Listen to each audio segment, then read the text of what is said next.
Irfan Hakim terlihat meneteskan air mata saat dirinya melihat sosok yang tak asing di Mapolres Bogor Cibinong, Kabupaten Bogor pada Selasa 27 Juli 2021.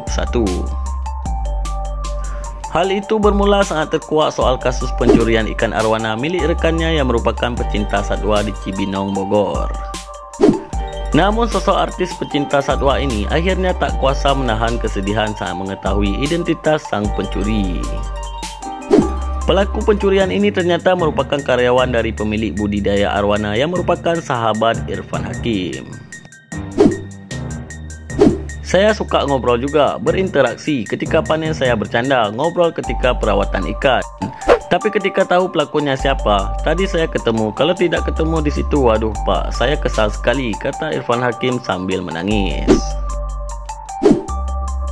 Tetesan air mata Irfan Hakim memuncak ketika dia menceritakan sosok korban KE yang merupakan sahabat sesama pecinta arwana tersebut. KE ini, kata Irfan, sudah membudidayakan arwana sejak 1970 yang mana saat itu ikan arwana masih banyak dikonsumsi orang. Selama puluhan tahun, sahabat Irfan Hakim ini melestarikan ikan arwana didampingi oleh orang-orang kepercayaannya.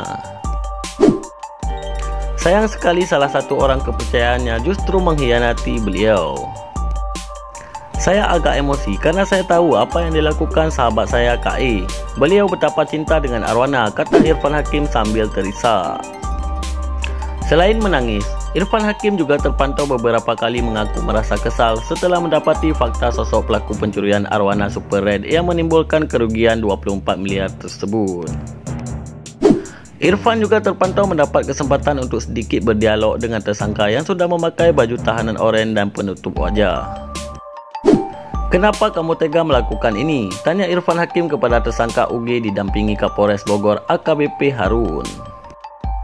Tersangka UG mengaku bahwa dia nekat melakukan pencurian arwana Super Red karena masalah ekonomi. Faktor ekonomi dan kamu sudah ditanggung juga, sudah digaji. Kalau ibu kamu sakit juga diberi pinjaman, dibantuin. Kamu nggak sayang, timpal Irfan Hakim. Sayang sih sayang, cuma kemarin saya terdesak, jawab tersangka UG. Meskipun begitu, tersangka UG mengaku menyesali perbuatannya itu. Jangan diulangi lagi ya, bisa jadi pelajaran bagi yang lain juga.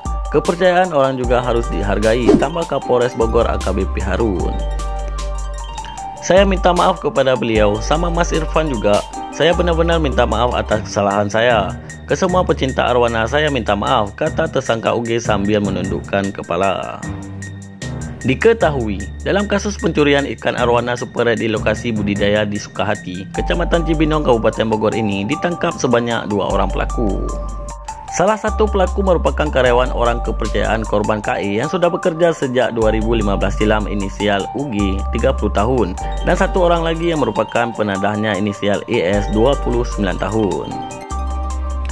UG ternyata tidak bekerja sendirian, dia bersama dengan karyawannya 2 orang yaitu WH dan UY. WH dan UY ini masih DPO kita, kata Kapolres Bogor AKBP Harun.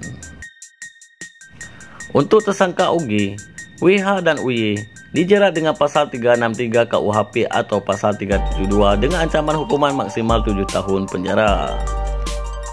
Sedangkan penadah tersangka ES dijerat pasal 480 KUHP dengan ancaman maksimal 4 tahun penjara.